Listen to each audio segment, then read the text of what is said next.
housekeeping. Can you hear me? A few housekeeping items before we start. We are filming the event for internal assessment reasons, so we can sort of see how it goes. So if you'd rather not be in that filming, if you move towards the back, you won't be filmed. And then secondly, before we begin, I'd like to take a moment and acknowledge that this gathering is taking place on the land of the Munsee and Lenape people. We honor the Munsee and Lenape and other indigenous caretakers of these lands and waters, the elders who lived here before, the indigenous people who continue to live here today, and the generations to come. So let's just think about that. My name is Neil Marr. I've been teaching here in Newark for over 20 years. I'm a historian at Rutgers, Newark, and the New Jersey Institute of Technology, where I teach and research on equity issues and the environment. I've also been working with local community groups in Newark for about 5 years, mostly on environmental justice issues. And I'm going to serve as your moderator today, sort of your, like the Ryan Seacrest of the New Year's Eve events. I'll be up and down, trying to make you laugh, and those best. First, I want to do some thank yous.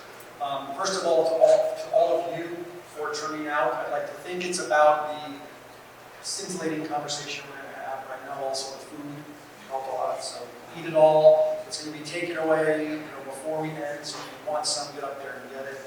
I want to thank Tom Hinkner from the Newark Public Library for this space, but also for just keeping institutions, public institutions like this going. This is a gem in the city of Newark. And if we have a round of applause for the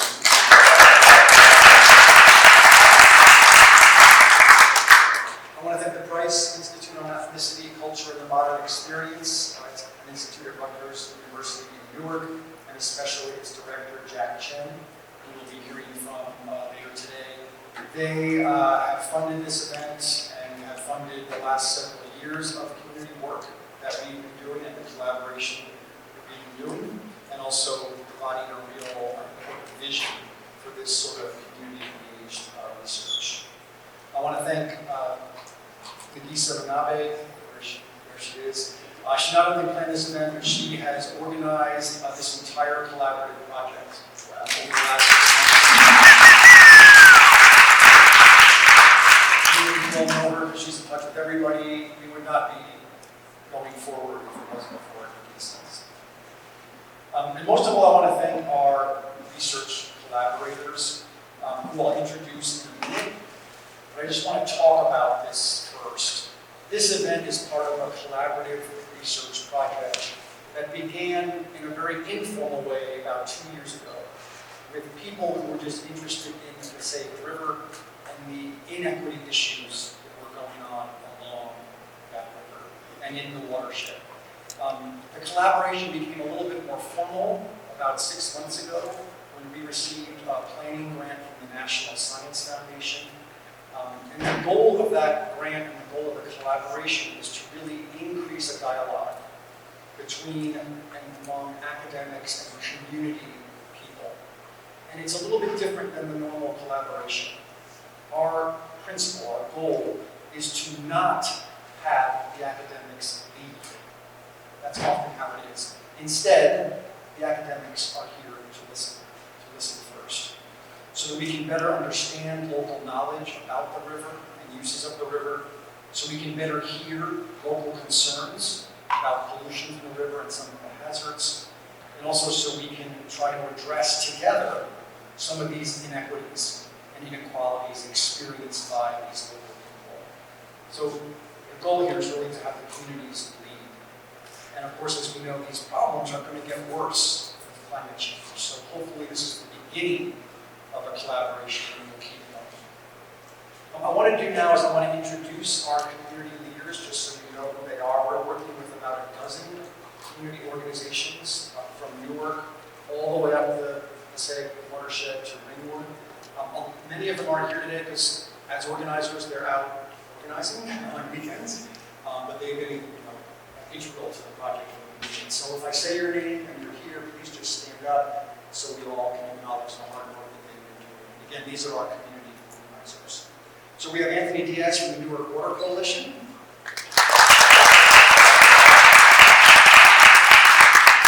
Yvette Jordan from the Newark Educational Workers Caucus. I have not seen Yvette here. She's doing incredible work. Tobias Fox and Jacqueline Vito from Newark Science and Sustainability. Right here also. Lori Howard from the Passaic River Coalition. Elliot Ruga from the Highlands Coalition. Chief Vincent Mann of the Ramapo Lenape Nation. They're up at their farm, I believe, this weekend in Newark. Sarah O'Leary from Newark Conservancy.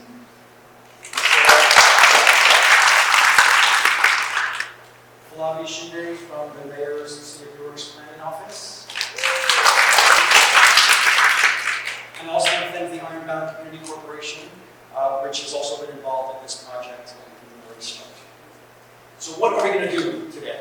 This afternoon we're going to learn about the important work that all of these collaborators have been undertaking regarding both environmental and social and racial inequality that is going on throughout the Passaic River watershed. So in other words, we're going to discuss what these incredible people have been doing for the past 6 months. And we're going to try to get feedback from all of you about the work and what we can do to make it even better and make it even more community-centered. So we're going to begin with a short history of that inequality in the watershed. It has a very, very deep roots. That'll be a short 10-minute discussion. We're following that up with a presentation about a report on the Passaic. And that explains how the pollution problems in the watershed are not experienced equitably. Poor and minority people are experiencing these hazards more often and in more severe ways than others. And we're going to hear about that. Then we'll hear from some of our student collaborators who designed what they call engagement stations. Some of you, I think, were engaging with them in the back, that big map. You can see it over here. These students are helping us to connect with local communities and also to be able to listen to those local community members in a deeper way. We'll hear from some of them.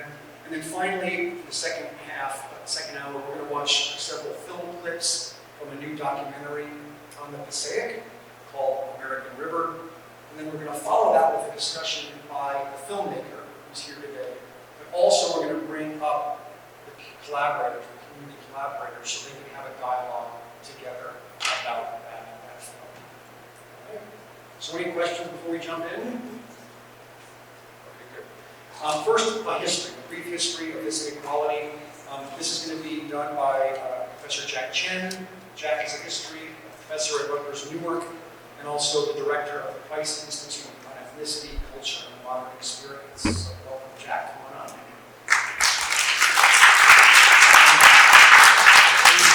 We'll have time for Q&A after each little presentation, so hopefully we'll get the communication line.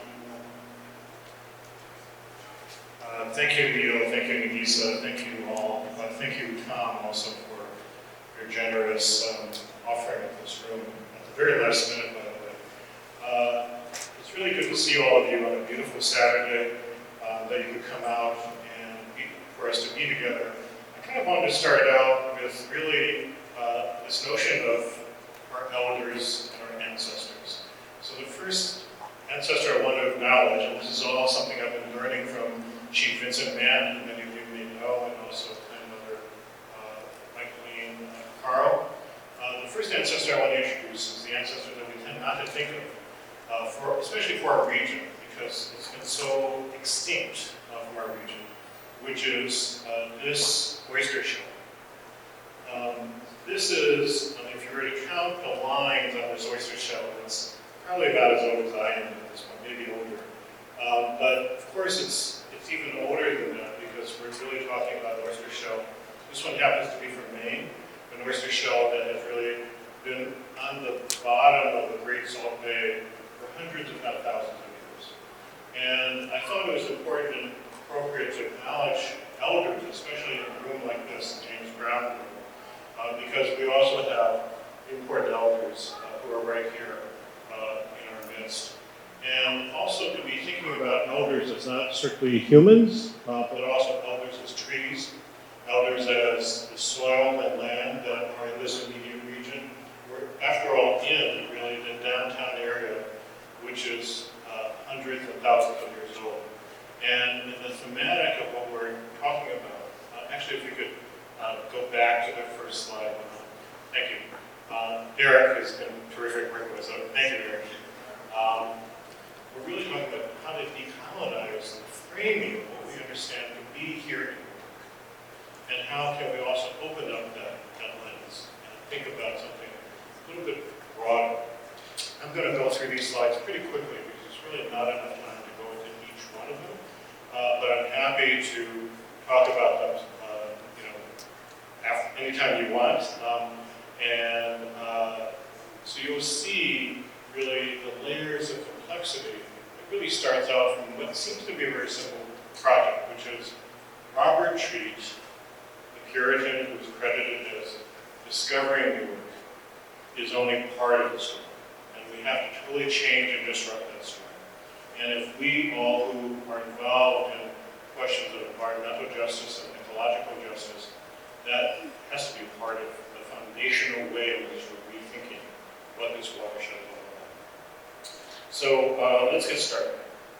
So I should just say that all these graphics, except for one that I'll note, are created by a research associate by the name of Carrie Hardy. He's really the maestro also of infographics. There's going to be far more information in each slide than you can kind of quickly look at. This gives you an idea of what we mean by watershed, and that's something that Dan Van Apps, who's going to be presenting after this, will be going into much greater detail. But if you note, just on the border, you see the numbers that are there. And one of the numbers really represents the toxic Superfund site that has really overwhelmed people, the Turtle Clan folks who are living there. And I think if you look at the documentary, the HBO documentary that was done a number of years ago called Man Before, some of you already have already seen that, you will get a taste of what the ongoing unresolved issues are for the Munsee-Lenape people and what the egregious kind of actions people with money and power have done in that area itself. And of course, that's also just at the top of our watershed. But it gives you a sense that this watershed is really more than simply the rivers. It's really an aquifer that exists that has been here for eons. It's ancient, and it really supplies the fresh water that we all take advantage of. We won't go into great detail about that, but it's just to point that out. And that aquifer happens to be feeding the water for the density of this region, which is really one of the densest regions in the U.S. So whatever's happening here and what we do about here, as many of you already know, is not just about here, but it's also about how we can carry what we learn and what we do to other bioregions across not just the nation, but also the Americas, and also across the globe. So I feel there's an importance of what we do, and many of you are from somewhere else. And I'm hoping that the research we do collaboratively can also be suggestive and generative in terms of other parts of the world. Now, all of us are familiar with a very important work that has been done in the ICC. And Maria Lopez-Nunez, for example, but so many of the incredible people who have been leading this work.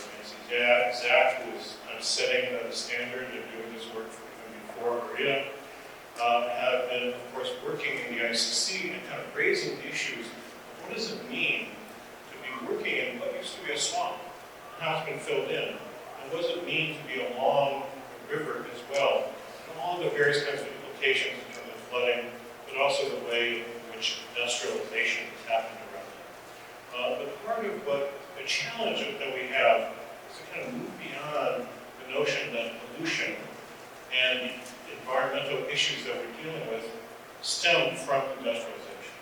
In fact, it goes deeper. And that's part of the point of how we can begin to kind of surface really the deeper patterns and historical roots in which this issue has happened. That's why decolonization is so important, thinking in that lens and that area. Now, again, we think of the Botany woolen mills, for example, as being, an example of the kind of unthoughtful kind of pollution that would happen in that one river. And that somehow it's really the industrialists and the unthoughtful dumping of waste into such rivers that is a problem that we have today. But of course, that's too simple. That's very important, and it accounts for so much of the CO2 pollution that the U.S. historically has been contributing to the greatest amount globally to the destruction of the atmosphere. But it's too simple because it has to go back to a deeper period. And it has to do with how the land was used and how the land was thought about. And basically, the question of extractivism that is being raised more and more by people, indigenous folks who have been dealing with a different framing of what the history can be. And we have to go back to February 9th in 1643, when, in fact, the Dutch, who had been mainly thinking of themselves as trading at the tip of Manhattan, at the tip of New Amsterdam, decided, after a series of raids, to launch an attack against the people in Livonia. Livonia was really part of Jersey City, just across from it. And on that night, in the dark of night, they basically, the Dutch soldiers, attacked and killed scores of mainly women and children, as a way, as part of the process of basically dispossessing indigenous people. These are the things that we tend to know about, but the research as to how it happened and where it happened and what dates tends not to be known. So, to the credit of New Jersey state education system, people actually know the name of Lenape peoples. Quite frankly, in New York City and in Brooklyn, where I've been working for many decades, it's just not known. These are just anonymous people, which is very, in fact, part of the way in which colonization works, in the erasure of the stories of the people who have lived in a place before. So we know certain names, but we don't know other names. So this dispossession is something that happened very rapidly after the Livonia massacre. And I want to invite you all back in February, when we are now part of an annual commemoration of those who were massacred at Livonia. And I'll come back to that in a second. So it's important, I feel, as I've been learning, because this is not my academic background, I've been learning all this just in the past few years. That's important to kind of understand. Next slide, please. Okay, sorry. I'm moving this, moving the slides on my computer, but I'm forgetting to actually say something here. So next slide, please. Thank you. Okay, that's the sacrifice on the image. Next slide again. Okay, that's the Botany woolen mills that I was talking about. Next slide again, please. Okay, this is the massacre that happened in 1643. How many of you know about this massacre? Okay, that's not very good. Okay, that's not too good, because this massacre has changed the course of how our region exists. Okay, so, but we are digging into where that massacre happened, and also we're working with teachers and trying to make sure that this becomes more and part of the curriculum. So that's the research we're trying to do to provide for people from all people in the region itself. Eric, next slide, please. Okay, this is the dispossession map. So if you look at the years from 1643, you see the dramatic areas that the Dutch began to expand into. We could do this for New York City and Connecticut as well, but this is the focus on Northern New Jersey. Next slide, please. Okay, now we're caught up. So when we think of this bioregion, we tend not to realize, because we live in the industrial section, especially now, and we tend not to even know about or go close to the Passaic River because of all the things we've heard about it and everything else, that this bioregion, one of the most diverse bioregion in the world. This is where the Wisconsin Glacier stopped, and this became the place in which all the sediment that was pushed ahead of the glacier melted, stopped when the glacier began to recede. It created this enormously wealthy area in which shellfish, for example, these giant oysters that could be as big as 18 inches, would flourish. But it also left an amazingly deep Hudson River that was carved so deep that whales would come up the Hudson River, almost all the way to the and that the early Dutch were describing whales that would be breaching out of the water between Bayonne and Manhattan.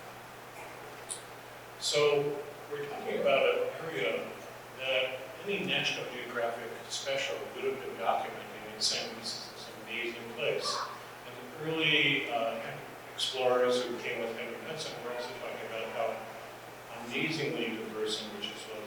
And part of what made this amazing for the European colonizers was that Europe had already been devastated by it. It had been deforested, and so many of the natural resources, the animals and the lives that were around the forests, including the British colony of Ireland, were basically wiped out already by the time people were starting to arrive. About the 1600s. Okay, next slide, please.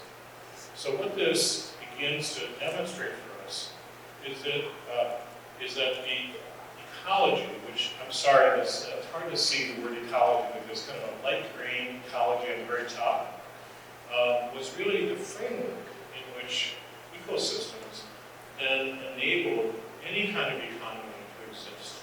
So this slashing line downwards is really kind of suggesting the complexity of different moments of time in which ecosystems are dominant, and the economy is really more in balance with the flora, fauna, the two-legged creatures, the one-legged creatures, all living things, including the rivers and the water, were existing.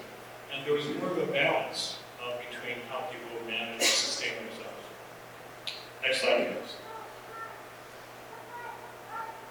But in fact, as we move into the settler colonial period, it gets more and more complicated in a way in which, quote unquote, nature and the ecosystem gets turned into natural resources to be exploited, natural resources to be extracted from. And I'm not going to go into great detail, but you'll get a sense of how this begins to happen in terms of how the creatures, the beavers, the wetlands, all the bountiful fish that were in the weir area, the weirs that were created, stone weirs that were created by indigenous folks, so bountiful that there was a balance in terms of being able to respectfully live in that balance, but also not overly take from the rivers and not overly cut down the trees. But what begins to happen increasingly, if we're going to go down, next slide please, thanks Eric, into the colonial period itself, it becomes more and more complicated in which things like these oysters become turned into commodities that enter into the global market. So you even have oysters from this region being sent over to London. So it becomes part of the global consumption pattern. I won't go into details on this, but you get a sense of how that greater economy, the complexity begins to happen. And this is just the beginning of this process. We're not talking about now, we're talking about the beginning of this process in which extraction becomes so much a part of the dispossession process. And extraction from the natural resources that are here that are seen to be endless and bountiful in a way that we can just exploit the hell out of this region and we're still fine. Okay, next slide please. So we're also talking about, this is what scholars of indigenous and black history have been uncovering, is that dispossession off the land, extraction of the natural resources, was deeply also connected to enslavement. It wasn't like there was slavery in the South and that there was dispossession somewhere else. These were linked twin experiences.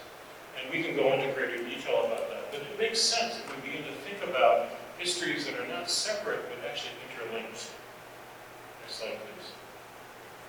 So as we begin to go deeper into, let's say, the second colonial period, we begin to see how this system is really feeding global trade.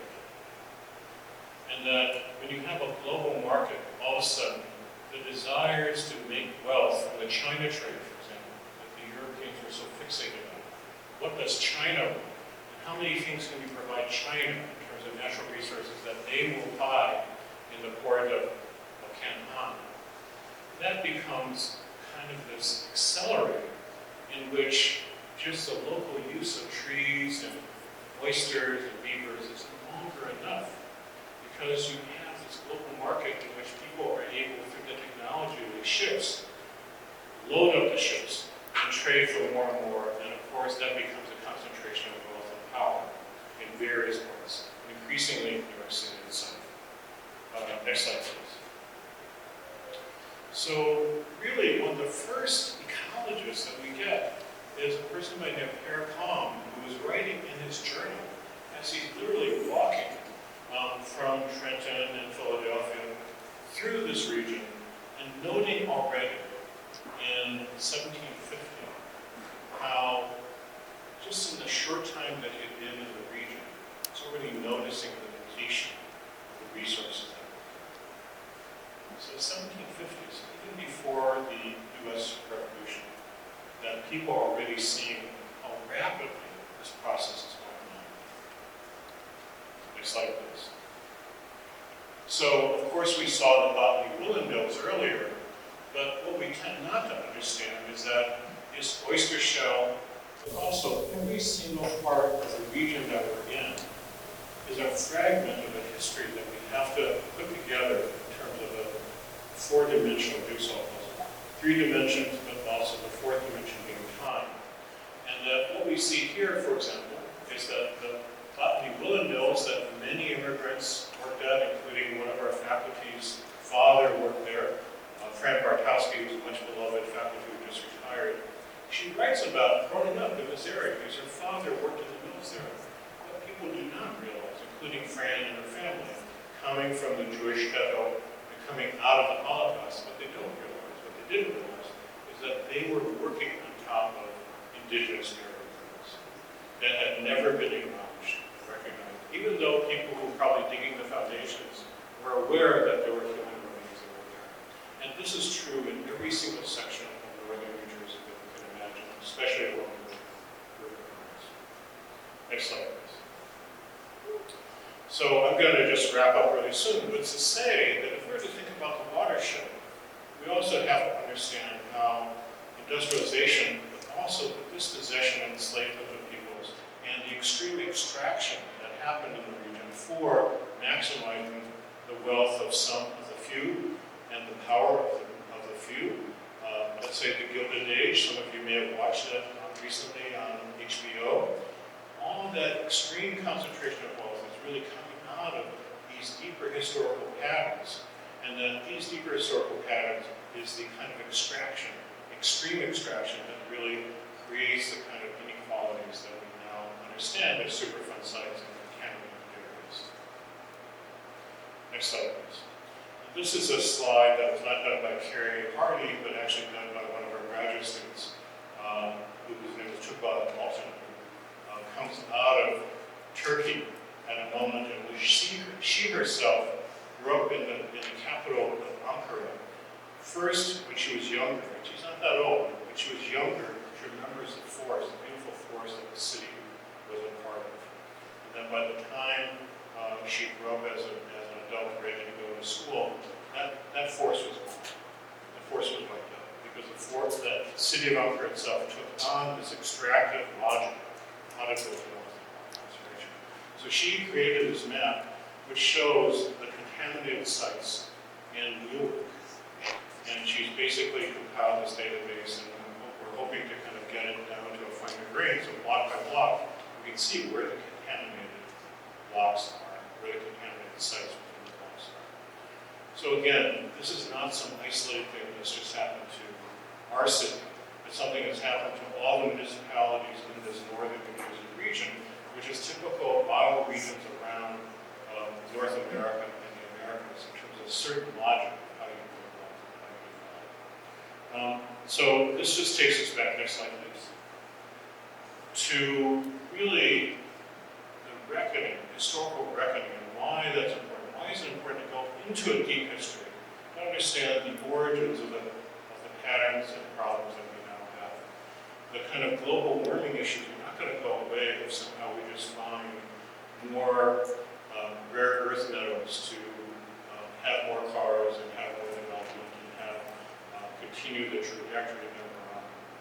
We're talking about a much more complex issue of pattern that is so deeply ingrained into the very pattern of the United States and colonialism that exists here, that we have to deeply, emotionally, with our full bodies and our full communities and working together, try to get down to some kind of commemoration of what happened in the past, really as a way to genuinely deal with the challenges of the future. So this is an event that we had with Chief Mann. Next slide, please. In February 26th of this past winter, we were at the Liberty Science Center, just at the border between the Science Center and Liberty State Park, which is where there were 7 square miles of oyster shells. 7 square miles of oyster shells that were beds. This is probably the richest bed of oysters anywhere in the world.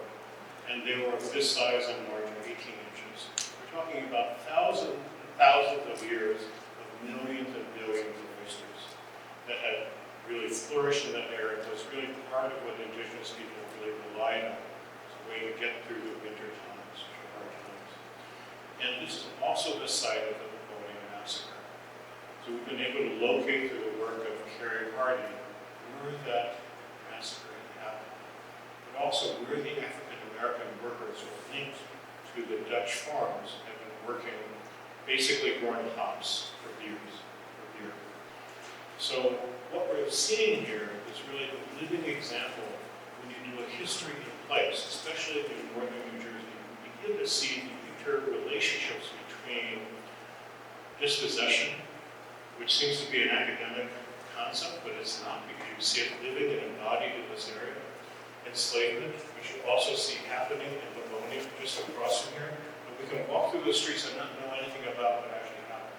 And how extractivism, how basically all those 7 square miles of oysters are basically corrupted through the pollution of the river, and also just through the extreme extraction and the disregard for the fact that this is one of the major living resources, kind of a keystone species for our region, and how that was linked to building the wealth and trade and the merchants who were running those ships back and forth around the world.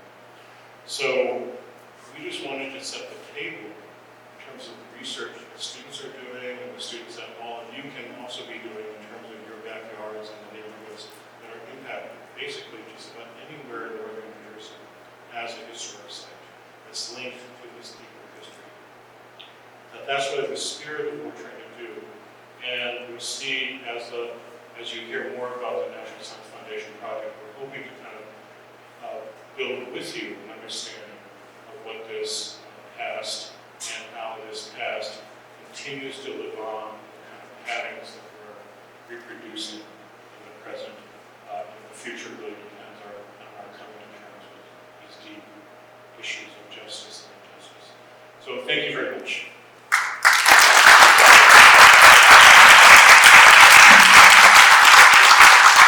The DE.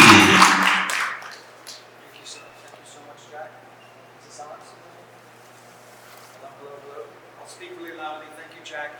It's just so important to understand that today's inequality is just the latest layer, and it goes back so much more deeply.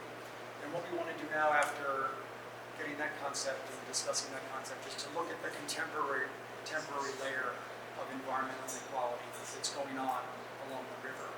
And to do that, what we're going to do is we're going to give a 10-minute recorded synopsis of a report that our academic collaborators undertook recently. And it's called a State of the PASSAIC report. And what they did was they looked at both demographic data and scientific data, contemporary data, to look at how the inequalities that are going on are layered. There are social and economic and racial inequalities, and there are ecological inequalities. And the two are not separate, they're layered. So this is part of the contemporary story. Greetings, I'm Dan Van Abs on the Rutgers faculty in New Brunswick. My role in the project is to provide an overview of water issues in the Passaic River Basin. I've been involved in these issues for 50 years now, starting as a high school student.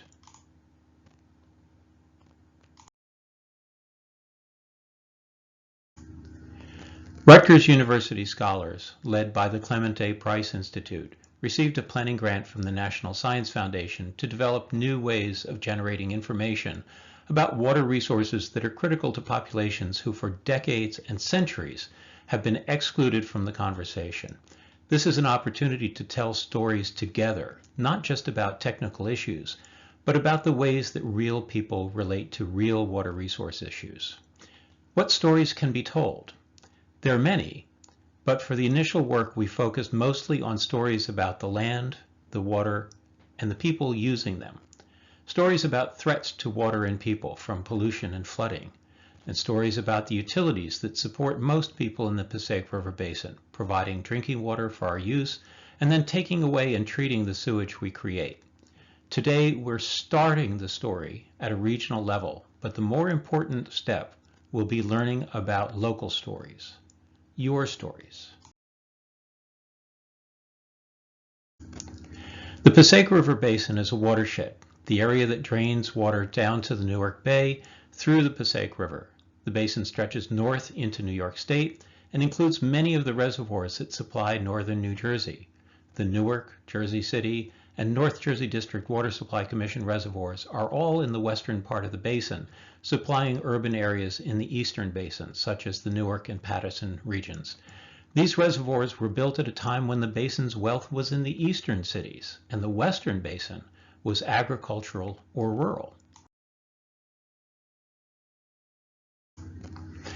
All of New Jersey was at one time the home of a large population of the people that settlers called Indians, who have been mostly displaced and certainly marginalized through the process of European colonization of this country and the further migration of growth into the New Jersey area. These two maps tell a story about that growth, which got its start in Newark and then built north and west through railroads and highways. The highest population densities are in the older urban areas, which are supported by dense road systems on the right-hand map. Lower population densities exist in the suburban areas, the light green, and even lower population densities in the dark green rural areas. The least populated areas have large areas of wetlands, parks, and reservoir properties, and fewer roads. Now that we know where the people are, who are the people, and where do they live? Let's start with the original people, the Munsee Lenape. Those who only know a bit of colonial history might be surprised that any Native Americans remain in New Jersey, but they do. The left-hand map shows that the largest number of Native Americans reside in the northern areas, such as Ringwood. They've been struggling for centuries to maintain their culture without much access to their ancestral lands, and in the face of water and land pollution, such as the Ford Motor Company's waste disposal practices in the old mines of Ringwood. The right map shows that black residents live across the basin, but with concentrations in the eastern basin. Many blacks came north from southern states in the early 1900s up to World War II to work in factories and other businesses. The Passaic River Basin also has large populations of those the Census Bureau calls Hispanic or Latino people and of Asian people. Both populations are more recent arrivals than the original peoples and whites and blacks, while Asian populations are spread around the basin and especially in suburban areas. The Hispanic Latino populations are more concentrated in Newark, the Paterson-Passaic City area, and some western basin municipalities such as Dover.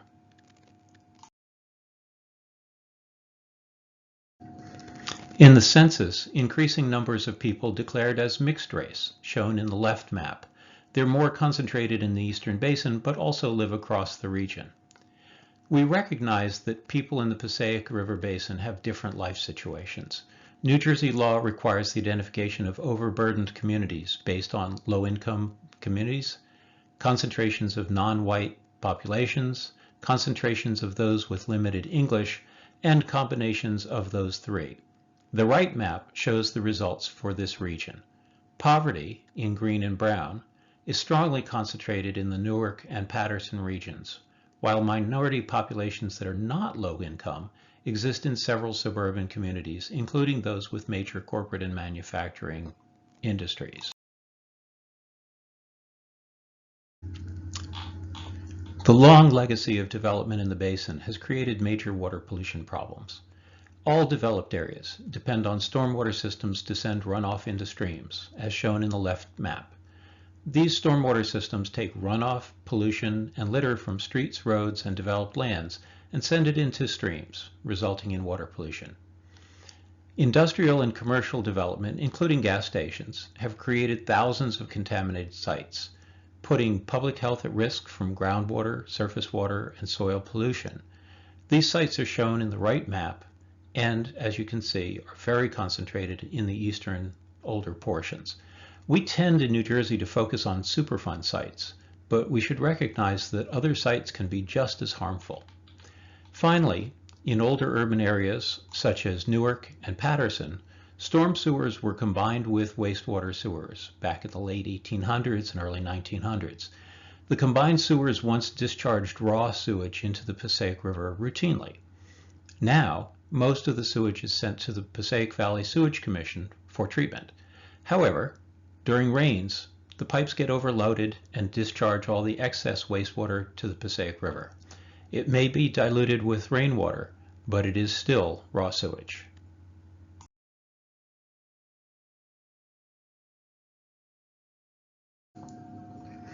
Let's focus on one more way that people are at risk: flooding. We have several types of flooding in the basin. First is the natural flooding that occurs when rivers receive runoff from storms. The left map shows these areas, while the right map shows where these floodplains are in overburdened communities.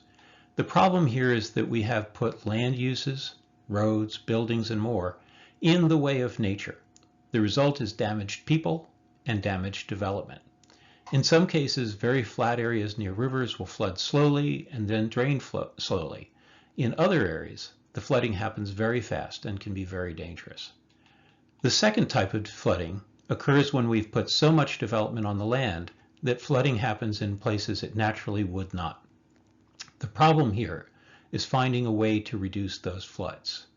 The third type of flooding occurs when storm sewers get overloaded with runoff, causing street and basement flooding. In this case, improving the storm sewer can reduce the street flooding, but you still need a place for the water to go.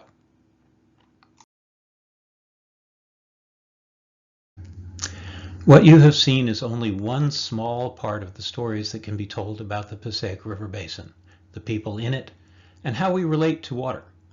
A very important part of this project is adding your stories about these issues, and then encouraging people to talk about how their stories are similar or different. We look forward to learning from you.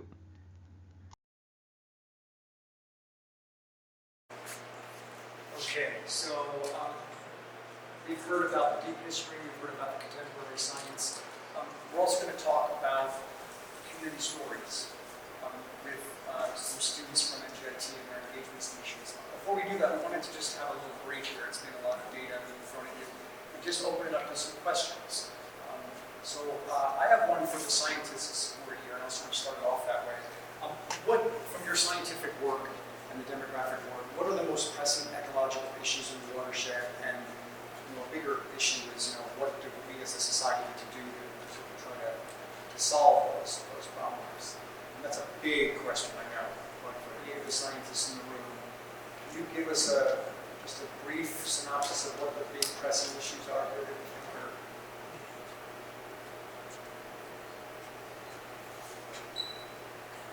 Any scientists? Hello. You may want to give it a shot or something. Try. Okay, good. Hi everyone, I'm Dr. Amy Rowe from Rutgers Cooperative Extension, and I have worked in the Passaic watershed for about 12 years now, and honestly I think that stormwater and climate change are two of our biggest problems in the Passaic watershed, just because as Dr. Van Ev said, the stormwater has raw sewage in it, it has contaminants in it, and it also has the flooding issue. And as our climate changes, we're going to get more rainfall, which means more stormwater, more flooding, more contamination. And so for me, this is our number one priority, to possibly change those combined sewers into single pipes that are carrying different sources of stormwater and all of that to the treatment plant, but also reducing our impervious coverage and having less stormwater. Those are our main options, but they're very expensive, and so we all need to work together to reduce stormwater, to reduce impervious cover, and to have as little contamination as possible. Those are nice. Do any of you have stories about your own lives that are affected by these types of problems with the PASSAIC?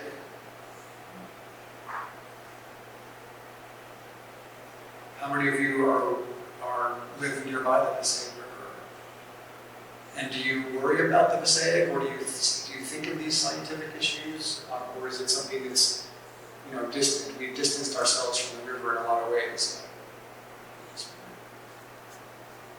Very much so. I don't know, has anyone spoken to the same? Has anyone swum in the PASSAIC? I have. Wow.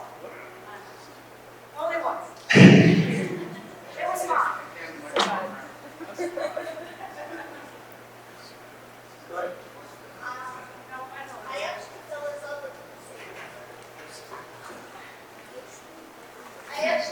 in love with the PASSAIC River after discovering Newark about 14 years ago.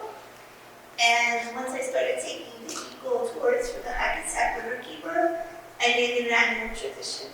And I learn more and more, and I share more and more, because being by the water is therapeutic for me. I want to be able to stick my feet in that water one day. I mean, I have like canoeing and kayaking, but not swimming. But I would love to do that in my lifetime, and I would love to see that happen.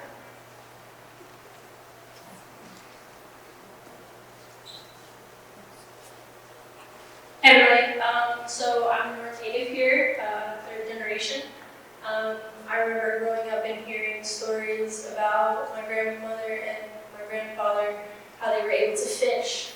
And one rule about fishing is it was more for sport rather than for eating, which is interesting because I did a history project, research project on the PASSAIC River recently with Jack, and we used to have many a fish, I'm sure, spoken about, shad and sturgeon.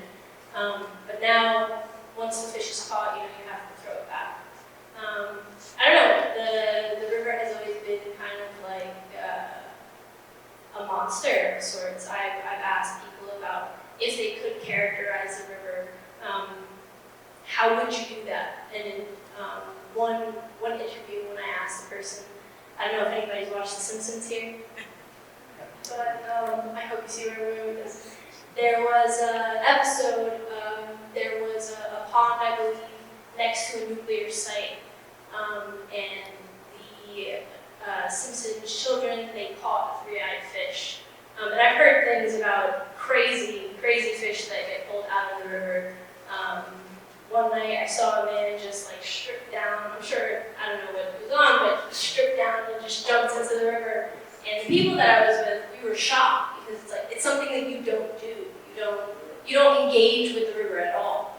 I know I'm a teacher here at Newark. I teach at St. Benedict's Prep, and a lot of the kids that I teach, some of them are on a crew team, and they love the sport, but they're always yelling at each other like, "Dude, if you mess with me, I'm gonna make sure we topsize that boat. I'm gonna push you over." And it's like, please, don't do that. Please don't. Anything going into that water. So, I mean, whether you're young, right? Some of these kids that I'm working with, they're 12, or my grandmother who passed away, but she grew up here in the early 40s and 30s. It's always been a consistent thing of, it's a great river, and it used to be a great river, but now it's something that we just don't engage with at all. It's kind of become this ostracized, forgotten about childhood. Thank you very much. Who do we go here? Over here? pleasure of riding, I guess, boats, a lot of the Passaic River. But I wondered if I know the contaminants are there, the almost smell it in the water. But if you go north of, say, Clifton, Patterson, is the Passaic River just as contaminated up in that area?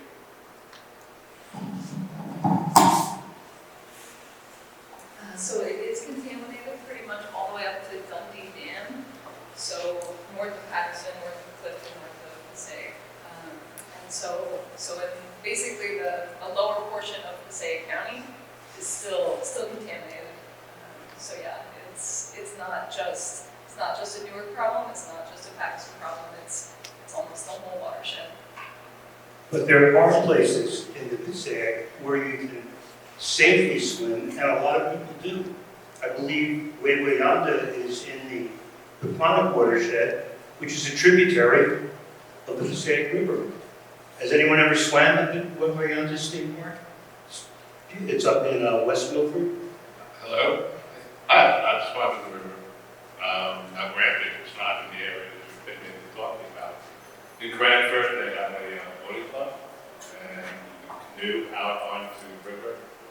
And my dog actually would go in the water, and I'd have to go in after him. So I had no choice. But it's very low, and it actually looks more like a canal at that point. It does open up, and then at a certain point you can't go any further because there's falls. But it has seemed pretty clear, most of the year. Interestingly, there's a lot of pipes, huge pipes, that open into the tributary that is part of the Passaic, and the controls that, because if it gets too low, because you won't be able to do anything there. And they're ancient, and I certainly question maybe the condition of those, and if those are safe, and the water that's coming from the main river comes into it very often, but I'm not quite sure about that. Anyway. Thank you. Anybody else? Okay, last one. Two more. We live in Little Falls in the middle, which is right on the river, right at the falls. So we're actually below the falls, our particular property, in a condo. And we see a great increase periodically of foam, of course, coming from the treatment plant upstream. That is where I have swum. It's just above the falls at Little Falls, and very beautiful, actually. Pristine. I made sure it wasn't after a heavy rain, and I would do it again. I just keep my mouth shut while doing it. And the other thing I wanted to say is that it's interesting to see property along the river, particularly in Wayne, very close to us. There's a little appendix of Wayne that comes down Totowa and Little Falls are adjacent to it. And the properties that are right on the river, they try to pretend the river is not there. I find it so interesting. Like there's no mention, like maybe you'll come and visit this and you won't notice that there's this big body of water running behind your property, where it's a huge asset. I mean, so that for me is hard to understand. Elsewhere, certainly other places, other countries I've lived in, that would be considered an asset. We've spent a lot of time pretending the river's not there. It's time to change that, right? The last question, we're going to move on. Last comment. Essex County occasionally does canoe rides along the Passaic up at the Environmental Center in Roseland. And you can be up there and almost not have a sense of everything else. You don't really have a sense of what's up in Passaic or Patterson, and you don't have a sense of what's down here in Newark. What we do have a sense of is the west tower, because it's under our Texas waters. But it's beautiful and it's herbaceous. I mean, the amount of land it encompasses is phenomenal, and I don't think most people who engage with the river in the cities really have a sense of that. Thank you. So we've now heard stories about the deep history and the river's inequality. We've heard scientific data and scientific stories about the overlap between demographic and environmental inequalities. And we've also heard stories from all of you, and that's really the most important part. And our work is really to try to capture those those stories and try to, I think captures the wrong word, try to listen to those stories and try to understand them better. And we've been doing that by engaging communities in a couple of different ways. As I mentioned, one of the goals of the collaboration is to listen, not lead, but listen to local community members. And we've approached this in two ways. First of all, we've conducted personal interviews with members of frontline communities along the watershed. These have been conducted by Anthony Diaz from the Newark Water Coalition and also from Lana Porcelano, who we heard from earlier today. They've conducted, I believe, over 50 interviews with individuals about their relationship to the river, their knowledge about the river, their local knowledge, their important local knowledge about the river, and their concerns and needs. We've also tried to engage local communities by collaborating with students and faculty members from NJIT, the New Jersey Institute of Technology's School of Architecture and Design. They're here today, and they're going to talk about a studio that they have been undertaking all semester, where they have designed what they're calling engagement stations, which you see right here, and you might have seen it in the back. They've been bringing them around to events. They're going to bring them to 2 more events, one in Patterson and one in Ringwood in January, where the idea is to get community members to come and try to engage with the river, in this case through a map and a physical structure here. So I'm going to invite them up now, and they're going to talk a little bit about their work and how they engage with these communities.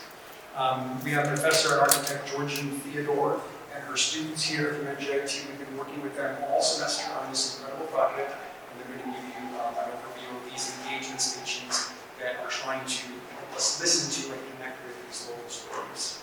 So, Professor Georgine? We're all going to come up. Oh, great, good. Get up, get on up. That's fantastic.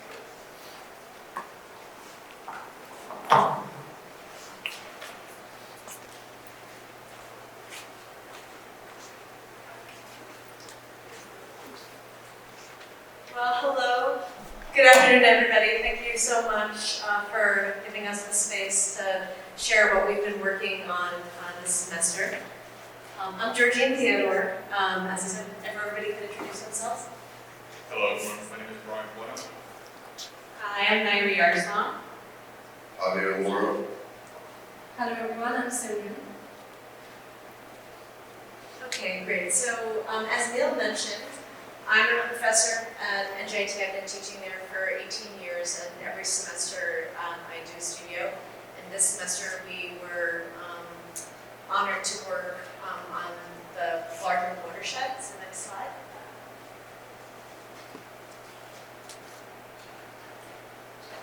And so just to give you a sense, because I teach every semester, we adapted this one specifically for the watershed, and it's a graduate level studio with graduate students. Next. And that's our entire team, and we are lucky to have 4 amazing students with us today who just introduced themselves. Next.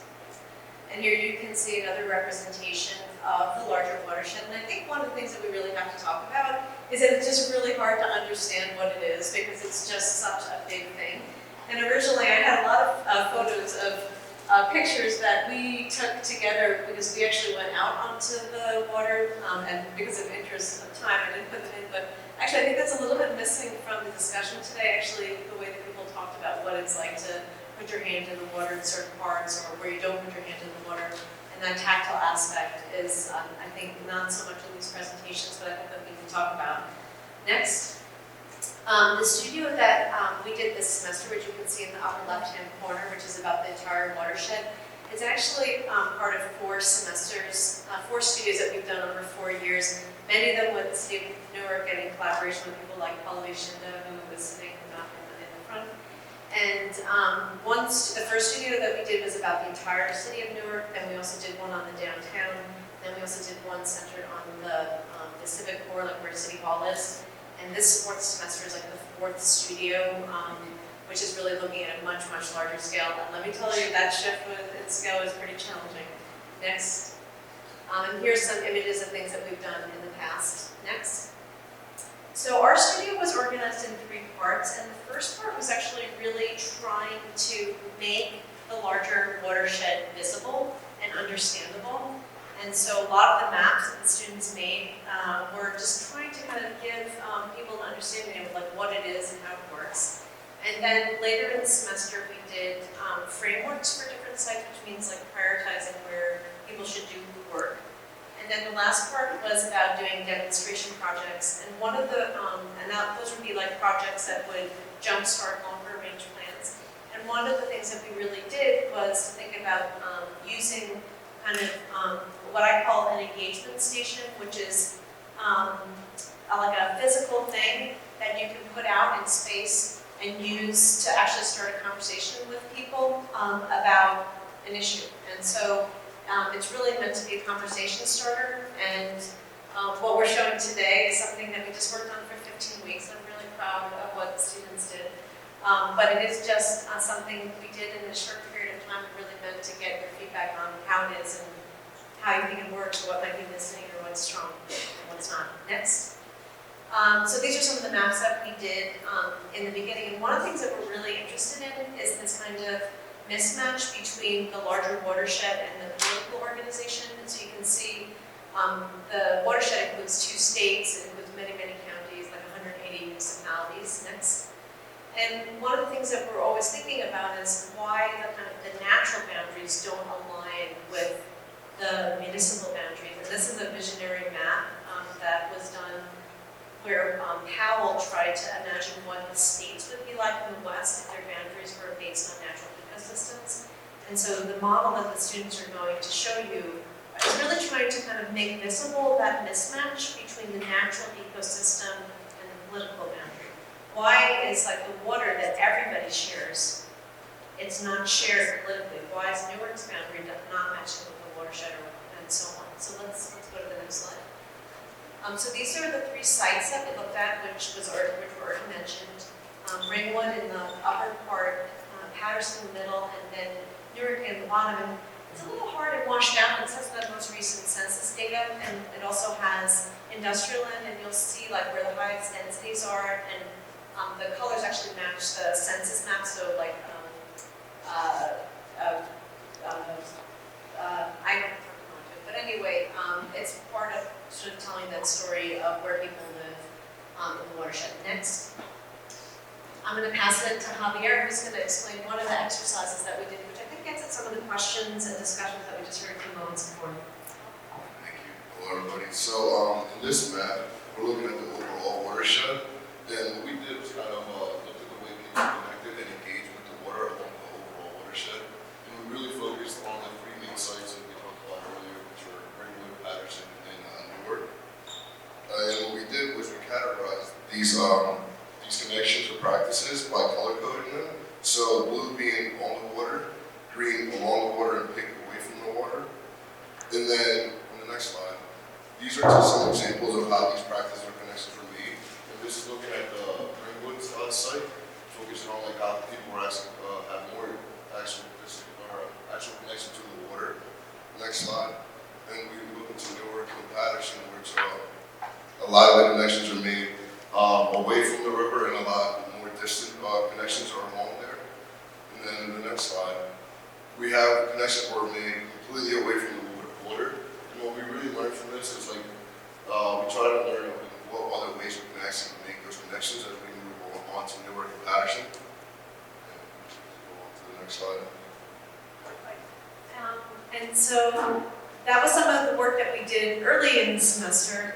That was the basis for our project. And the semester, kind of what we did throughout the semester was come up with these ideas for the engagement stations. And we just have, I forget, my eyesight so bad, so I can't even read that there. But anyway, our idea was with the engagement stations were to basically bring them out into the public realm and to do it in 2 different ways. The first one was actually to create a temporary public space that would allow us to have conversations among different stakeholders, and that's actually what we did today, right? We had the model and we hope to do more so. And we also hope to raise awareness and understanding about the key issues regarding management and the use of the watershed's resources. And so with that, we also hope that today you'll give us some feedback about some things that you would like the model to do. But I'm going to pass it off now to Nairi, who will give an overview of the different ideas that people had throughout the semester. Yep, so if you go to the next slide. So all the students divided themselves into 3 groups. Each group had a different idea for the engagement station. So the first one was a food truck. We also call it a beachmobile. And the idea here was to get people to interact with the water using food, but really activate a currently inactive public space using the food truck. And then next slide. This is a floating dock, and so this idea kind of stemmed off of the idea of connecting to the river directly. I think there's something special about directly being physically on the water. So like some of the things that we did during the semester was go canoeing. We also wanted a boat tour, so that kind of was the driving idea for this, the floating dock. And then the next slide. The engagement station table, which you'll see here, is a 3D map of the entire watershed, and it also models the topography of the region as well. And the idea here was to get people to understand where their water is coming from and where they live on the map in the context of the larger watershed. Oh, and then one more slide, sorry. So this is the kit of parts that we put together. Essentially, everything that you're seeing here would go into the food truck, which is at the top left. And it's things like chairs, umbrellas, things that will really activate a space. And so, yeah. Maybe could I ask Brian and Simran, could you grab a couple of pieces of the models and maybe stand in the middle and just... You want to roll the table over? We're asking everybody to come afterwards to take a closer look. But you guys want to roll the table over? Is that all right? Do we have still a minute or two?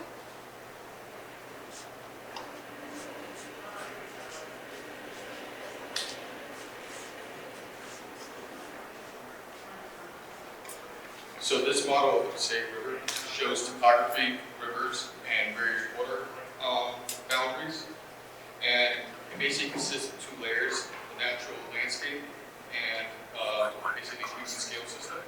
And we basically want to use this to interact with the community and sort of to inform the community of what's happening, and as well, you guys giving us some information on what's happening around your community connecting to the water.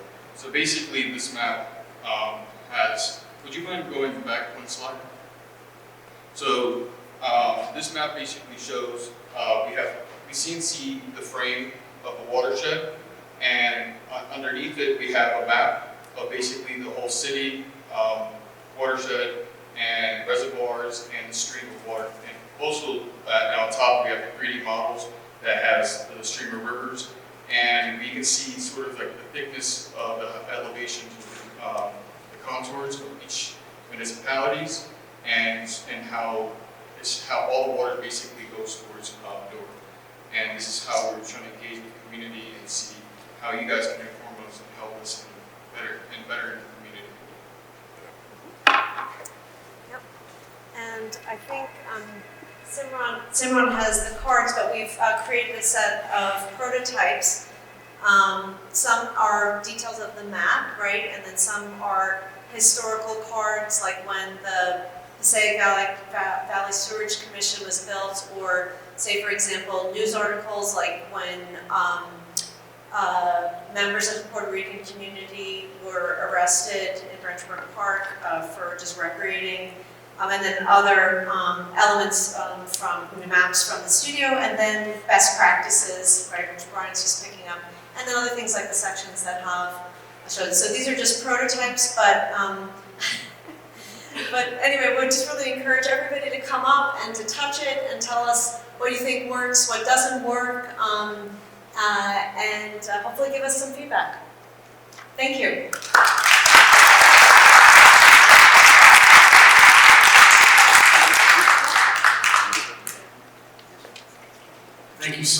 That's another round of applause. That's just amazing work you've done. I think you should leave it up there so we can all see it. Again, we talked about these layers, right? The layer of deep history, the layer of science, the layer of community stories. And these layers are here again in this engagement station. As they say, you look at it, you see the topography, and it's really not really understandable. You don't know where you fit into it. But then when you lift them up and you see underneath the actual map of the watershed, with the communities, with the roads, with the actual water features, you begin to place yourself within this story. And this is the way that these students have really thought about talking to people and getting them to allow us to listen to them. So just an amazing job by these students, so thank you so much. And now we're going to move into the film and a discussion about the film. We're going to keep telling stories as well and add another layer to the afternoon. So now we're going to look at a screening, 3 clips from an amazing film, a documentary called American River. It's a new documentary by Scott Morris. Before I just introduce Scott, I want to say that there's a full showing of the film at NJPAC on Friday, January 20th at 7 o'clock. 600 people have already signed up for this and bought tickets for it. There's a lot of room left though, so if you want to see the whole film, please go. It's an amazing, amazing film. Scott is a seasoned filmmaker with over 40 years of experience. His most recent documentary, which is this one, American River, is a cinematic adventure about a 4-day kayak trip down the Passaic, one of the most historic and polluted waterways in the country. Scott's going to show 3 clips, set them up, talk about them a little bit, and then when he's done, we're going to bring up some of our community collaborators and also some students maybe, and they're going to have a conversation about the river, the stories they're all telling, and how we can all continue to collaborate to try to work to make this river a little place that we don't try to forget.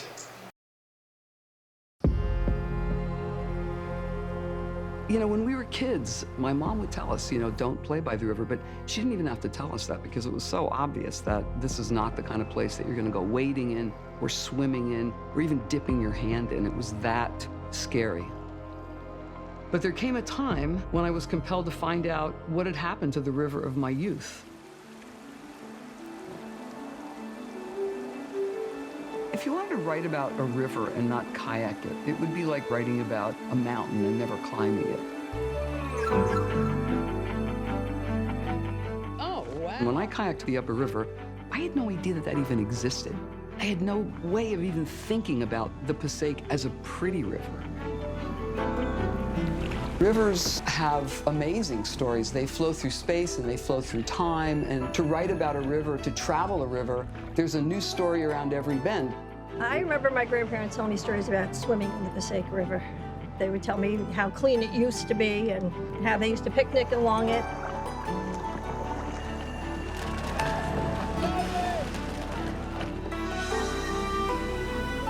It's the river that really built New Jersey. It's the river that, in many ways, built the country.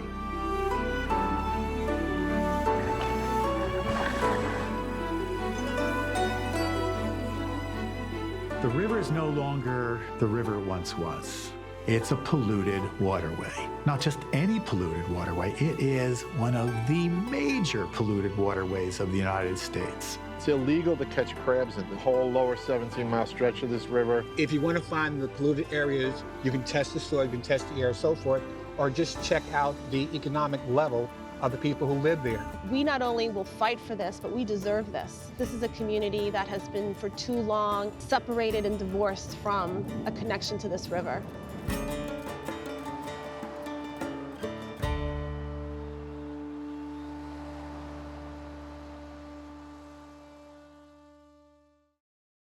It's Elliot Ruda from the Highlands Coalition, Anthony Diaz from the Newark Water Coalition, and Scott. We're going to have a little conversation about the film, and then hopefully we'll get to ask some questions as well. I'm going to begin by handing this over to Anthony. And Anthony, if you want to begin with some, you can tell us who you are, which we already know, but also just tell us your feelings about the film, and we'll get Scott, you, and Elliot talking a little bit.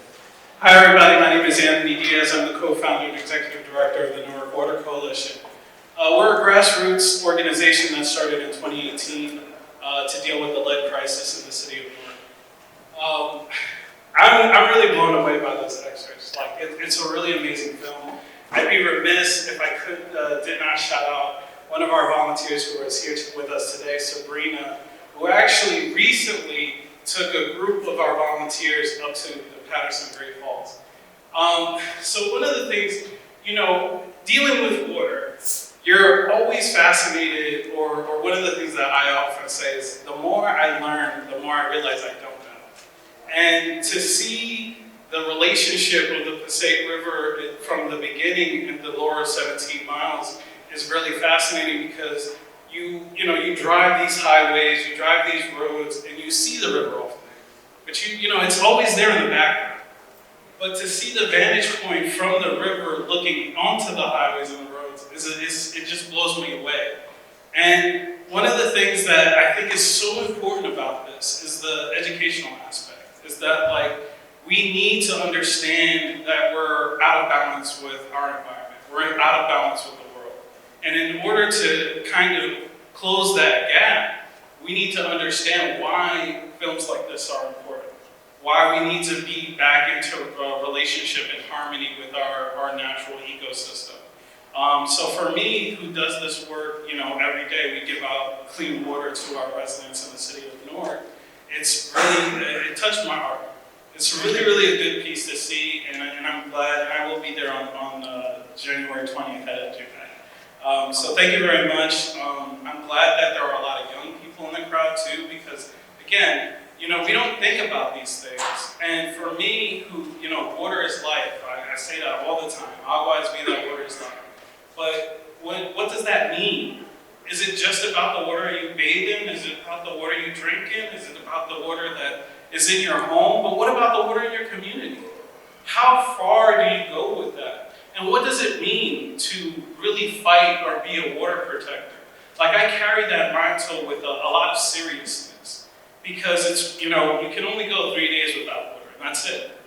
So if anything were to happen, and we know where the world is going, especially with climate change and environmental injustices that are happening, and it happens in Black and brown communities, and it happens all over this country, if it's not being named, if we're not talking about it, then, who is?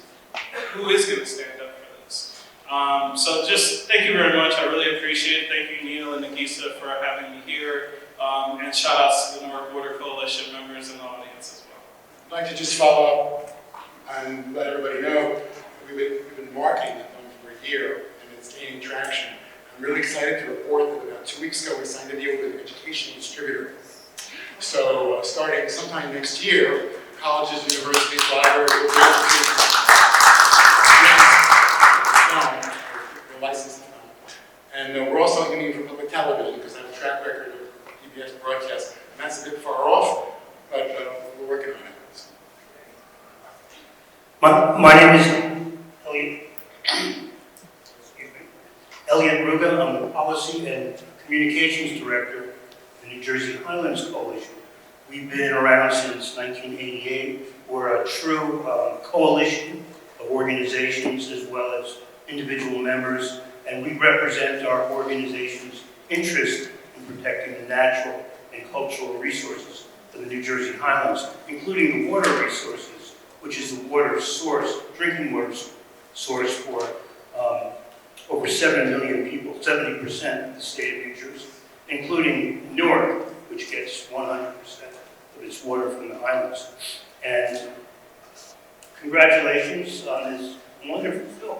The Passaic Basin is all about connections, and that's why I'm so excited about this, and why I'm excited about this collaboration we have with Anthony and with the Clement Price Institute, because we do have common values and common concerns, but we're so fragmented between the far side of the Highlands and here in Newark. And it's so important that we better connect, because there's so much at risk, even where the rivers are pristine in the headwaters. There's constant efforts to undo the regulations and to undermine the authorities that are dedicated to protect them. And if we can join our voices, we can increase our voice of advocacy for common good. And I know everybody has lots of questions for you, Scott. I have lots of questions for you too. I know when I drive from where I live in Luton to New York City by the Lincoln Tunnel, from the Great Peace Meadows, I crossed the Passaic River at least 5 times. Well, that's a story I'd like to tell because I'm living in Chatham for the last 20 years. I would drive around the state, visit my family or take trips or whatever, and I crossed this river I knew nothing about numerous times. And there would be assignments at the Passaic or on the bridge or somewhere. And I thought, well, and sometimes the river flowed north, sometimes south, sometimes east, sometimes west. And my first thought was, this can't be the same river. So after I saw Mary's talk, I sort of cleared that up, and then led to a lot more, as you say. So. May I ask you where the headwaters are that you start out? Is it near the Jockey Hollow? Well, the kayak trip starts in Great Swamp, which is about 6 miles east of downstream from the source, which is Mendon. Mendon, yeah. It's this really hard place to find. In fact, we went there with my whole film crew, kind of confidently thinking, well, let's film the source. Couldn't find it. It was very overgrown and behind someone's private property. We eventually had to get permission to traipse across their property, and there was an easement there with lots of power lines. Second time we went, we had better bearings on it, and kept the crew small, wore knee-high waders, and caught this scene, which you'll see in JPAC, which we're very proud of. What's so great is we have Elliot from sort of the northern part, we have Anthony from the south, and we have the man connecting him through his film. What we want to bring in now are you all to the story as well. So if we could open it up, I think, to the crowd and just throw some questions at them, I think it would be really wonderful to get this community involvement. So here we go right here. Is it on? Okay. Hello everyone, my name is Nina Wicks and I'm Communications Director for the Newark Water Coalition. And as a Newark resident, this story really hits home for me. So thank you for this room. I've learned a lot, and it makes me want to look at the whole entire room as a whole, to see the holistic approach to it and understanding the backgrounds of it. I thank you for getting that history aspect because it brings more awareness to me as a resident. So I know that you mentioned the education aspect and how important it is, and you said that it's going to be available for college students, but I wonder if there's a way that it can be available for high school students, even going back further to middle school students, because information like this is so important. And even though I did know the history of Newark, the film really brought out aspects that I didn't know, especially within the connections to the river. So I feel like it's so important for the younger generations to understand that, you know, even though water is life, it's so much important for them to also understand the backgrounds and history of it at a younger age, so they can take action at, you know, at those ages as well. Thank you for that. And, distributing an independent film is really difficult. And, it's taken us a full year after having finished and premiered the film to get the interest from an education distributor. And that's not really what I'd even call a public venue where a lot of people can see it, such as PBS. But it's in our plans, yes, along the way to make the film available to lower grades as well, younger children. And in the meantime, the best I can suggest is to keep your eye peeled for these public screenings of happenings. Bring your kids to the end of the JPAC event. It's going to be a lot of fun. And there are other screenings that are coming up, and I can't announce them yet until we nail down dates and locations. But somewhere in New Jersey, somewhere else. I would suggest, take one of my postcards, shoot me an email, or send your name on my contact list. And anybody who adds to the list gets these updates about when the film's going to be shown next and how to see it. There are also opportunities for organizations. They do have a virtual platform, but it's expensive to run, so we need to charge tickets for people to come and see it online. Although we've had a couple of really successful events where we sold enough tickets that we actually were able to make fundraising events for the organization, and the organizations who hosted them really got some contributions out of it, substantial ones too. So we've got all these different funds. Hi, thank you so much for showing us these incredible excerpts. I think this question might be for Anthony Diaz, and Raleigh, who would like to answer. I am from Brooklyn, New York, and currently a graduate student and adjunct at Rutgers. But I guess the thing I'm really curious about is kind of the ways that the pollution of the river how does it intersect, or how are you thinking of it relating to the tap water issues that Newark has undergone, and like the lead issues? And I guess I'm asking partly because having moved here from New York, like I feel like there's just so many things that I love about Newark and about the city where I live, and but the one thing that in New York we're so arrogant about our like hot water, but I feel like when I come here, a lot of people have uncertainty and insecurity, and also like there seems to be mixed messages, right, about this hot water in Jersey, the hot water in Newark, and and I feel like that. I wonder sort of how that's related, and how solving those issues are related to the larger watershed issues. So when we first started, it was all about the lead crisis. It's like, we have to get water to our community, we have to tackle the lead crisis, we have to put accountability and pressure on the administration to make sure they're doing the right thing. Then, eventually the problem evolves, and as people are doing the right thing, it's like, okay, what does our focus become? When we say clean water for all, what does that mean? When we say water is a human right, what does that mean? Something I say quite often is that interconnected problems need interconnected solutions. So when we look at the problem of water in the city of Newark, I think a lot of it is distrust, like you said.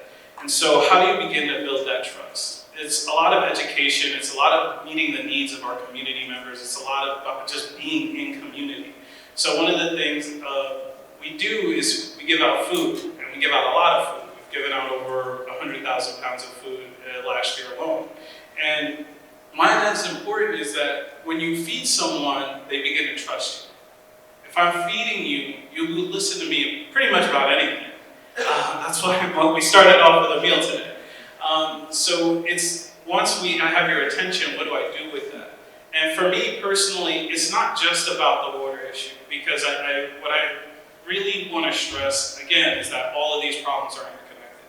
So if I'm pouring into you as an individual for food, for water, for your other needs, then you'll begin to understand that you have to advocate for yourself on any issue that you're facing. But the founding point is water, and I use water as an intersecting point to talk about everything, about housing, police brutality, about economic injustice. So taking that one point and seeing how it literally flows into every other point allows me to talk about any issue. And then just very tangibly, just giving out water every day, people begin to understand its importance. Your water tastes very different than anything. You test your water? Can you test my water? So then it becomes these different projects and programs and campaigns that we do, a part of the Newark Water Coalition, that just brings it on your forefront, brings that on your mind. Because 9 times out of 10, people aren't thinking about water. You turn your faucet on and you're just assuming that it's clean, you're assuming that it's safe. But once you start, giving this out on the daily, people put it on their forefront. And then when you're showing them like, hey, this is a valuable resource, they begin to appreciate it. When they begin to appreciate it, they begin to respect it. If they begin to respect it, they begin to fight for it. So it's like, I can't tell you for your, specific community what their needs are or how to advocate, but I know that it really begins on just like the foundation of my organizing is relational. We build relationships in the Newark Water Coalition, both with our external community and our internal community, and then by modeling kind of like why we know this is important, it shows others like they have to treat this as important as well. So I hope that answers your question. Ellie, can I go ahead and respond also if you want? Well, while you're looking for another question, I wonder if you understand the potential you have in Newark once you get a handle on the lead problem, which is a local distribution problem. Because the water that leaves the Newark watershed, which is a tributary of the PASSAIC River, is the cleanest water in the country. It rivals what comes out of the Catskills reservoirs because because Newark has 35,000 acres of the most mature forest on the East Coast, buffering that water supply and keeping it pure. It's a really incredible asset. And plus, all the other values of biodiversity and recreation, which the city of which you own. This is a forest that is larger than the city of Newark, just 17 miles to the west of here. I'd like to ask how many people have visited the watershed lands. I'd like to bring many more of you up there at some point.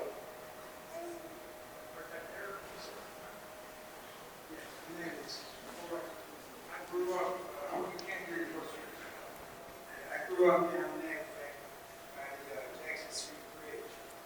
This is in the mid-50s. And I remember when it was active, when the boats used to come through, ordinance had one bridge, Jackson was turned and one would go up. At the time, it was all trees and bushes. So, of course, we played on anything that fell into the water. Like you said, that Grace always told us to stay away from there. And you got in trouble because you didn't have to get in the water, but the smell stayed with you the rest of the day. So you didn't have a chance of that. Everybody did.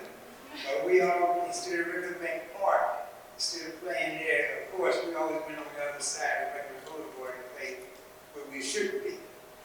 But at that time, I know at least 3 of our friends fell in, and they would never recover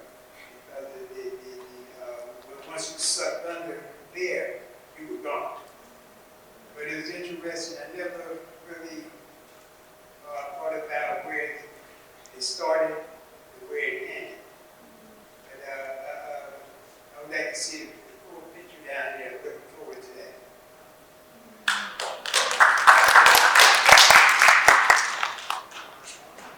Yeah, I mean, we're getting that response from people who see the film and who are only familiar with a certain part of the river.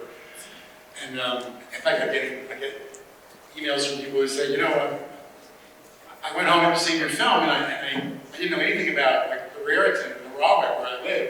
And the first thing I did was I looked on a map. I wanted to find out where it began, where it ended, and where I fit in the big picture. And that's a great response from me because my film does nothing more than have people take a harder look at their own hometown rivers. I think we've accomplished a lot.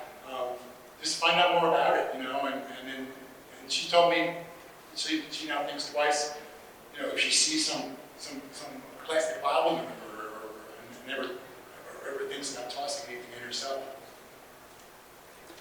Yeah, hi, thank you so much for this confluence of ideas and people and learning.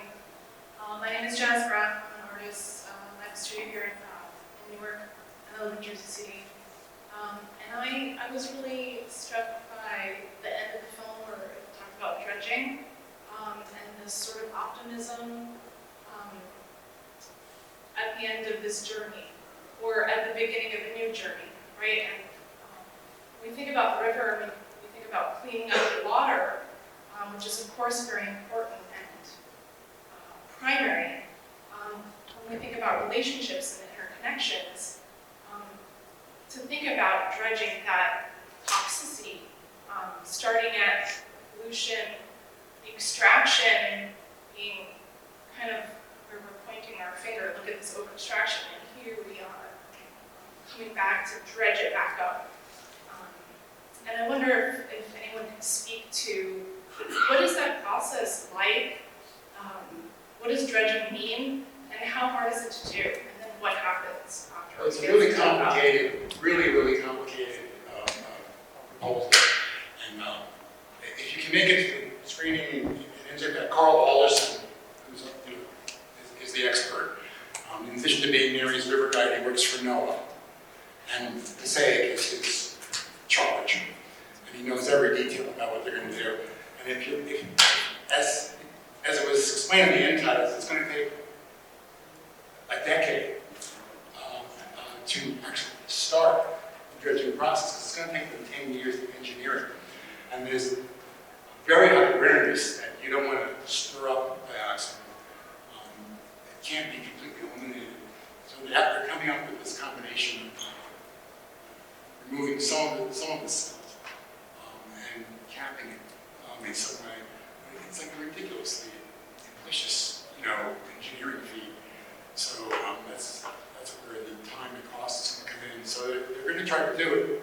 The thing about dioxin is different from all the other chemicals that, for instance, on PCBs and petroleum products, is that dioxin is just the worst. It sticks.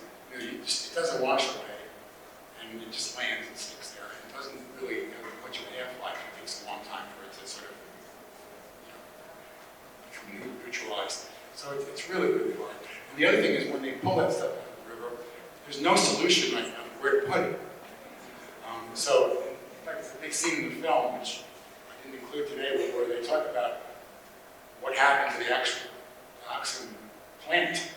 They actually had to cap it on land. I mean, this is, some of you know, there's this enormous, like 11-acre concrete wall and seal over the top of it that's 8 feet thick, and the reason for that is they have no idea what to do with all the dioxin-laden soil and stuff that was retrieved from the neighborhood and was left from the plant. So it's a tragedy in every sense of the word. Hi, my name is Sabrina, and I'm a volunteer for the Newark Water Coalition. I just wanted to ask, kind of going off what you were previously talking about, but what are some ways that citizens around the river, I guess specifically like the lower, I mean, I'm from the lower, so like personally, for me, like that's more of my interest, but what are some ways that we can kind of stay involved and continue to hold the EPA and other entities accountable to make sure that they're following up on like their promises? Because I like to think that I'm fairly tapped into issues like this, but I think that I think a lot of times there's a lot of pressure in the beginning of movements when people identify that there's an issue or some type of wrongdoing, and then once they get the green light from the government or from whoever says that they're going to come clean up, that is kind of when people start to get comfortable sometimes in movements and think that the work is not over, but think that maybe that part of it is over. But as we all know, since a lot of us are change makers in our own community, that's honestly when the work really begins. So if either or any of you guys can talk to just some ways that we can continue to stay involved and continue. Let me just give you a quick answer on that one. Is on the website for the film, which is AmericanRiver.film, there's a resources page that we're working on, and there's actually a category in resources, how can we help? And there's right now we have about a dozen organizations. 2 of them are global, and about 10 or 12 of them are local, that are all dedicated to what you're talking about. And you can do a lot of research from the links that are on the resource page on the website. We're continuing to build that, so you'll find a lot of Safe River organizations that have been around for a while, that are very involved in it, and you might find something that you connect with. You have to stay involved, because just because there's a Superfund designation doesn't mean anything's going to happen. If you look at the Ringwood Superfund site with the Ramapo and are still dealing with it, that's been a Superfund site for over 25 years, and all they do is sit around and talk about it. It was delisted, and then it was relisted because the journalists found it really hadn't done what they promised to do.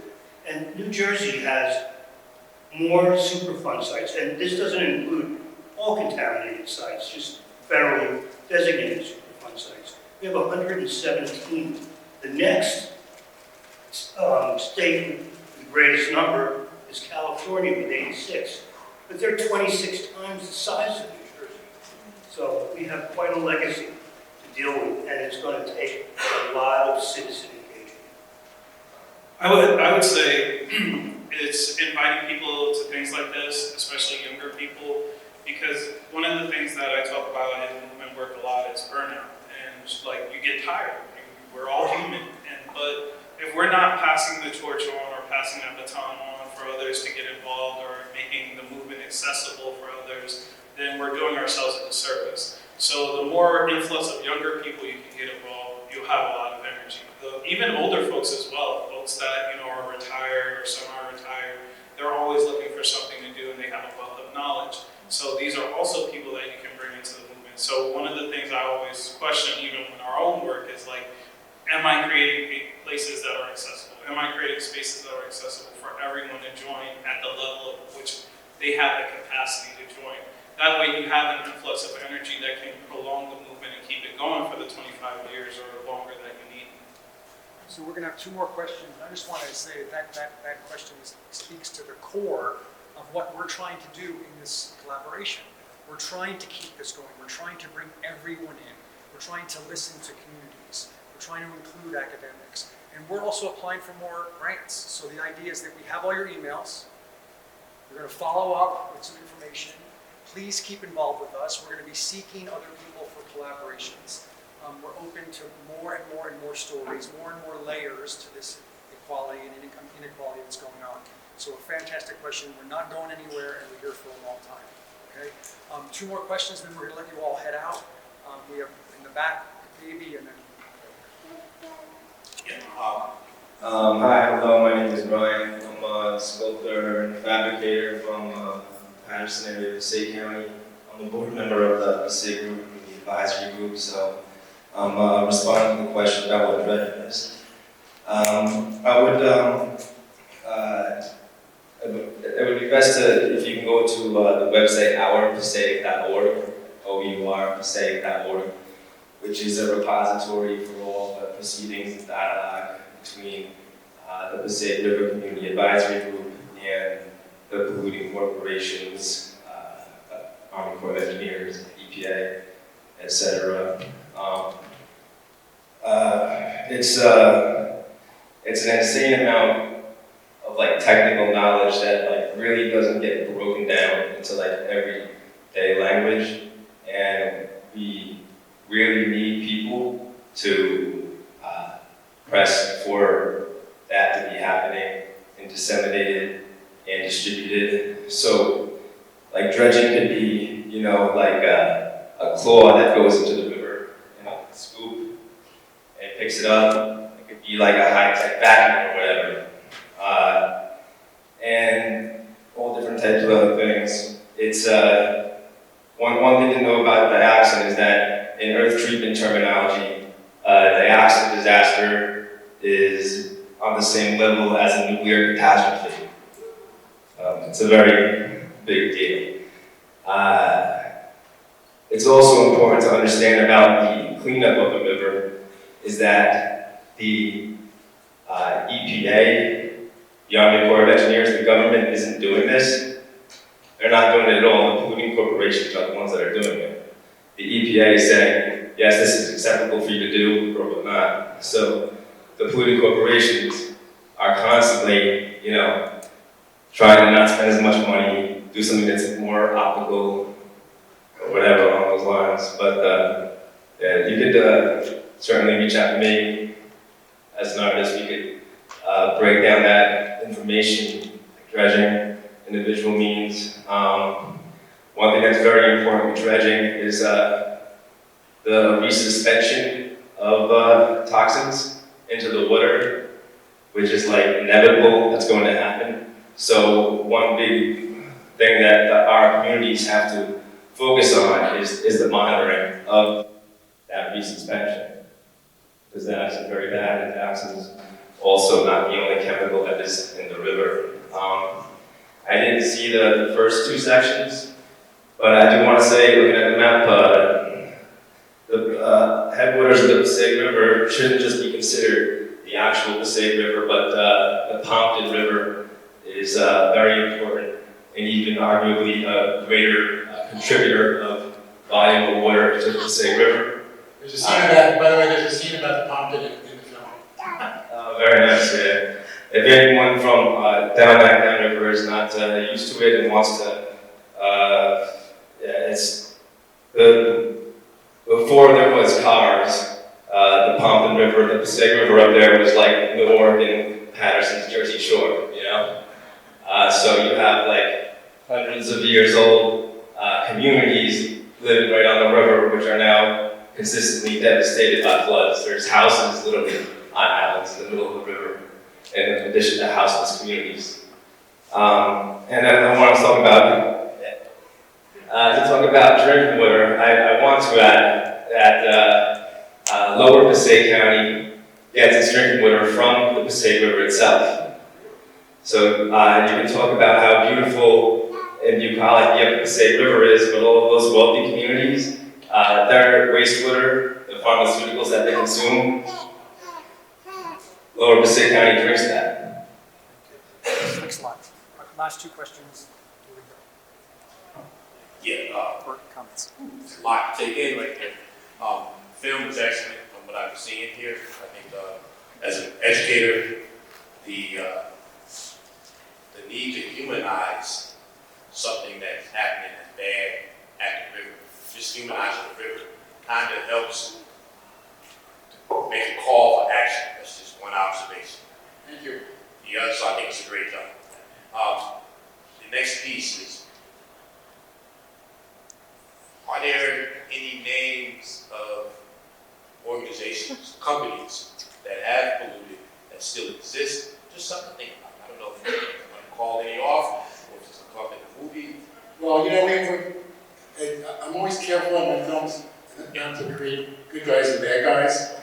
You know, because fair enough. But no, you know, it's very easy to find out.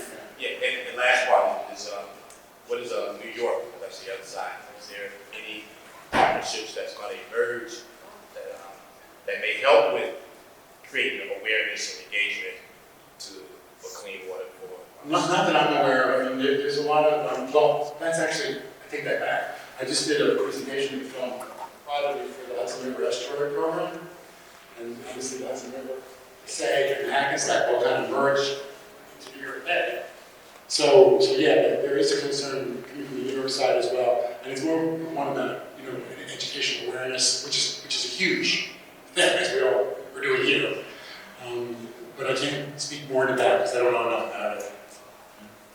But I will say, you know, I'm aware of the companies that are involved in polluting the Passaic, you know, and one of the problems with citing them by name is that next year it won't be that company anymore. It'll have been purchased by another company or grandfathered to somebody else. So you can always find out what's happening by going to the EPA site. And by the way, just so you all know, the way the EPA Superfund works is the government's not paying for any of this. That was pointed out by the gentleman in the back there. You know, it's not taxpayer dollars that's doing the cleanup. They try to hold the polluters responsible. And as I just said, those parties keep changing. And when something happened 50 years ago like that accident, it's quite a complicated matter to try to, you know, hold people accountable. Now let me look out of here. Two more really quick comments or questions really quickly. So, yes. Thank you so much, everybody, for this opportunity. It was a wonderful presentation and wonderful comments made. Just these two excerpts from the film, you know, kind of touched my heart and soul, and I'm sure that the film will actually have an even more profound impact. Another thing that I wanted to mention is that, you know, sometimes people, cities think about, oh, our Passaic, you know, they just think about the Passaic that's within their boundaries, and sometimes that's just how it's structured, you know, legally. You don't have the latitude, you can't think beyond your boundaries. For example, in Newark, we only think about the land use within Newark, and the other towns think about their land uses. But the cleanup of Passaic is going to need much more than that. And your film here kind of unites everybody. That it's not Newark's Passaic, it's not Ringwood's Passaic or Patterson's Passaic. It's one Passaic, it's the Passaic, and everybody needs to be united in this whole effort. So thank you so much. Last words here. Yes, my name is Kevin, and I'd like to find out this project you're doing, is this the Newark, Water from Newark, is this going to be like more like a test model for, since Newark is most visibly seen, to show how to clean up other waters like Flint, Michigan, and other parts of the world too? If this becomes successful right here in Passaic? Is that a question for? For anybody who want to answer. I think, being that Newark is the largest city in New Jersey, that we tend to be the model for a lot of things, including our lead service line replacement program. I think the opportunity here is that we have the history, we have the political will, we have a community that's kind of more knowledgeable about it. So I think there is an opportunity for that, but I won't say that that's necessarily the goal of this film, but I think it could be one of the possible outcomes. To take it even a step further, Anthony, New Jersey, the most densely populated state, suffers environmental consequences much sooner than any other place in the nation. So many times we do become a leader in finding solutions that the rest of the country learns from. We're going to end it on that really positive note that we are in trouble, but we also the sort of bellwether for solutions. We have to be right. Exactly. So I want to thank you all for coming. There's a sign up. You have your emails. If you'd rather not get those emails, just tell them on the way out. Second, keep your eyes open for a survey that will be coming your way automatically. Just give us any feedback you can, because it really helps us make these better. It also helps us assess the grant from the National Science Foundation as well. And then again, we are always looking for collaborators. If you want to get involved, let us know. We're having an event in January in Patterson like this, and then up in Greenwood on January.